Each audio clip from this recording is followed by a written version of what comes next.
ہرقل شاہ روم نے قریش کے قافلے میں ایک آدمی بلانے کو بھیجا، اور اس وقت یہ لوگ تجارت کے لیے ملک شام گئے ہوئے تھے، اور یہ وہ زمانہ تھا جب رسول اللہ صلی اللہ علیہ وسلم نے قریش اور ابو سفیان سے ایک وقتی عہد کیا ہوا تھا۔ جب ابو سفیان اور دوسرے لوگ ہرقل کے پاس ایلیا پہنچے جہاں ہرقل نے دربار طلب کیا تھا، اس کے گرد روم کے بڑے بڑے لوگ، علماء، وزراء و امراء بیٹھے ہوئے تھے۔ ہرقل نے ان کو اور اپنے ترجمان کو بلوایا، پھر ان سے پوچھا کہ تم میں سے کون شخص مدعی رسالت کا زیادہ قریبی عزیز ہے؟ ابو سفیان کہتے ہیں کہ میں بول اٹھا کہ میں اس کا سب سے زیادہ قریبی رشتہ دار ہوں۔ یہ سن کر ہرقل نے حکم دیا کہ اس ابو سفیان کو میرے قریب لا کر بٹھاؤ اور اس کے ساتھیوں کو اس کی پیٹھ کے پیچھے بٹھا دو۔ پھر اپنے ترجمان سے کہا کہ ان لوگوں سے کہہ دو کہ میں ابو سفیان سے اس شخص یعنی محمد صلی اللہ علیہ وسلم کے حالات پوچھتا ہوں، اگر یہ مجھ سے کسی بات میں جھوٹ بول دے تو تم اس کا جھوٹ ظاہر کر دینا۔ ابو سفیان کا قول ہے کہ خدا کی قسم اگر مجھے یہ غیرت نہ آتی کہ یہ لوگ مجھ کو جھٹلائیں گے تو میں آپ صلی اللہ علیہ وسلم کی نسبت ضرور غلط گوئی سے کام لیتا۔ خیر، پہلی بات جو ہرقل نے مجھ سے پوچھی وہ یہ کہ اس شخص کا خاندان تم لوگوں میں کیسا ہے؟ میں نے کہا وہ تو بڑے اونچے عالی نسب والے ہیں۔ کہنے لگا اس سے پہلے بھی کسی نے تم لوگوں میں ایسی بات کہی تھی؟ میں نے کہا نہیں۔ کہنے لگا اچھا اس کے بڑوں میں کوئی بادشاہ ہوا ہے؟ میں نے کہا نہیں۔ پھر اس نے کہا بڑے لوگوں نے اس کی پیروی اختیار کی ہے یا کمزوروں نے؟ میں نے کہا نہیں، کمزوروں نے۔ پھر کہنے لگا اس کے تابع دار روز بڑھتے جاتے ہیں یا کوئی ساتھی پھر بھی جاتا ہے؟ میں نے کہا نہیں۔ کہنے لگا کیا اپنے اس دعوی نبوت سے پہلے کبھی کسی بھی موقع پر اس نے جھوٹ بولا ہے؟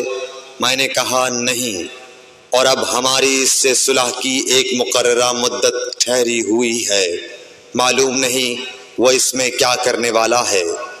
ابو سفیان کہتے ہیں میں اس بات کے سوا اور کوئی جھوٹ اس گفتگو میں شامل نہ کر سکا۔ ہرقل نے کہا کیا تمہاری اس سے کبھی لڑائی بھی ہوئی ہے؟ ہم نے کہا کہ ہاں۔ بولا پھر تمہاری اور اس کی جنگ کا کیا حال ہوتا ہے؟ میں نے کہا لڑائی ڈول کی طرح ہے، کبھی وہ ہم سے میدان جنگ جیت لیتے ہیں اور کبھی ہم ان سے جیت لیتے ہیں۔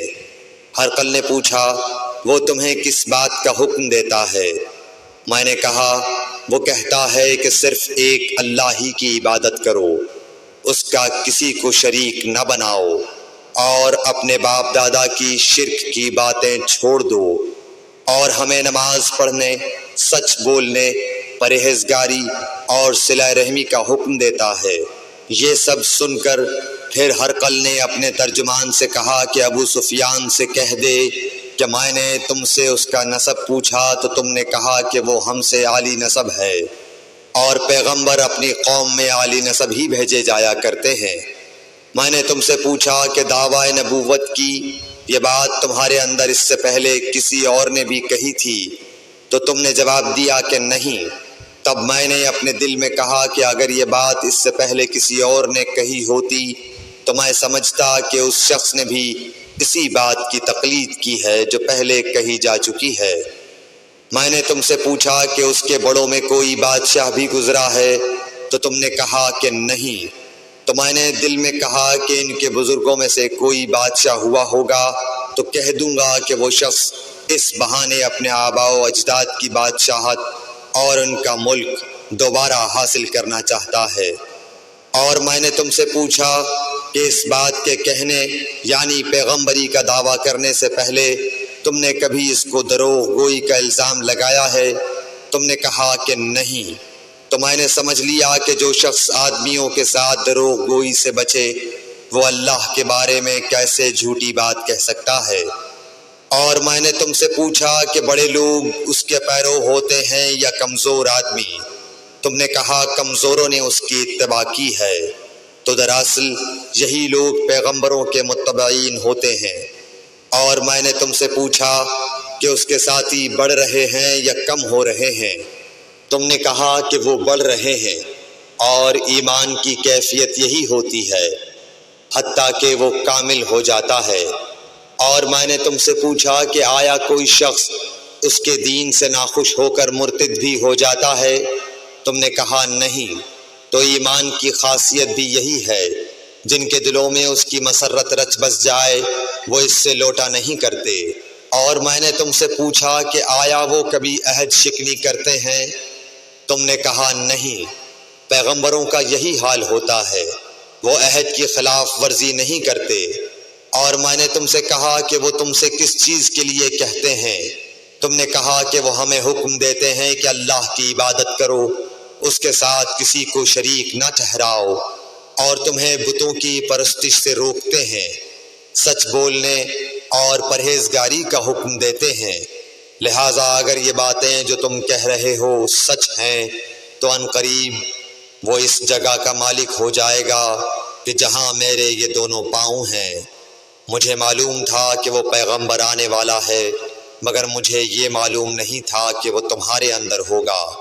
اگر میں جانتا کہ اس تک پہنچ سکوں گا تو اس سے ملنے کے لیے ہر تکلیف گوارا کرتا۔ اگر میں اس کے پاس ہوتا تو اس کے پاؤں دھوتا۔ ہرقل نے رسول اللہ صلی اللہ علیہ وسلم کا وہ خط منگایا جو آپ نے وحیہ کلبی رضی اللہ تعالیٰ عنہ کے ذریعے حاکم بصرہ کے پاس بھیجا تھا، اور اس نے وہ ہرقل کے پاس بھیج دیا تھا۔ پھر اس کو پڑھا تو اس میں لکھا تھا، اللہ کے نام کے ساتھ جو نہایت مہربان اور رحم والا ہے۔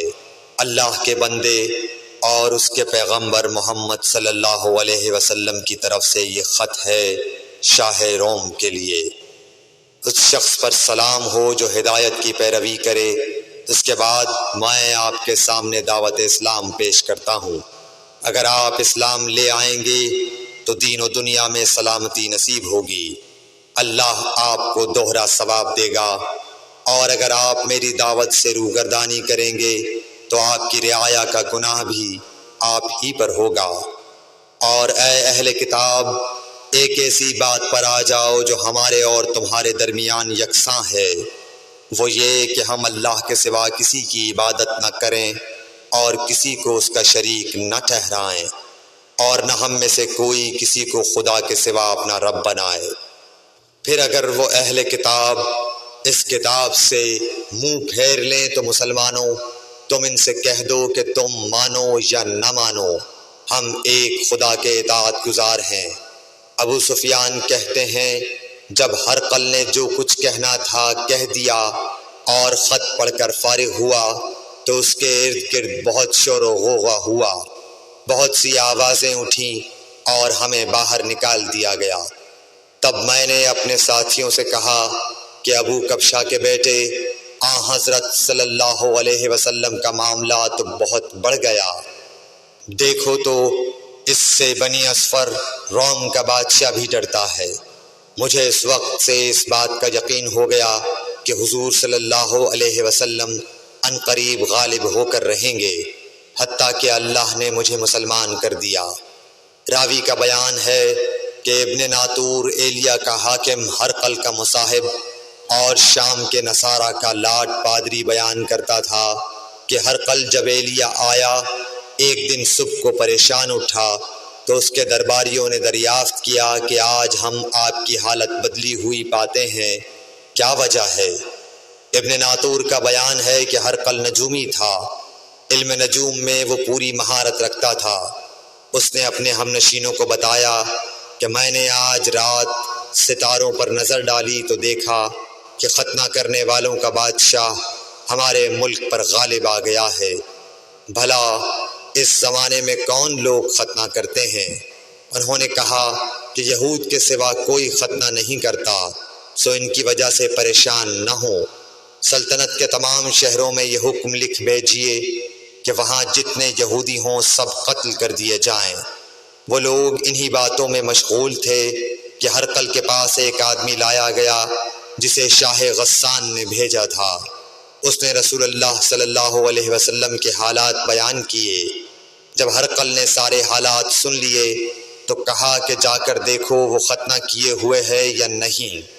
انہوں نے اسے دیکھا تو بتلایا کہ وہ ختنہ کیا ہوا ہے۔ ہرقل نے جب اس شخص سے عرب کے بارے میں پوچھا تو اس نے بتلایا کہ وہ ختنہ کرتے ہیں۔ تب ہرقل نے کہا کہ یہی محمد صلی اللہ علیہ وسلم اس امت کے بادشاہ ہیں جو پیدا ہو چکے ہیں۔ پھر اس نے اپنے ایک دوست کو رومیہ خط لکھا اور وہ بھی علم نجوم میں ہرقل کی طرح ماہر تھا۔ پھر وہاں سے ہرقل حمص چلا گیا۔ ابھی حمص سے نکلا نہیں تھا کہ اس کے دوست کا خط اس کے جواب میں آ گیا۔ اس کی رائے بھی حضور صلی اللہ علیہ وسلم کے ظہور کے بارے میں ہرقل کے موافق تھی کہ محمد صلی اللہ علیہ وسلم واقعی پیغمبر ہیں۔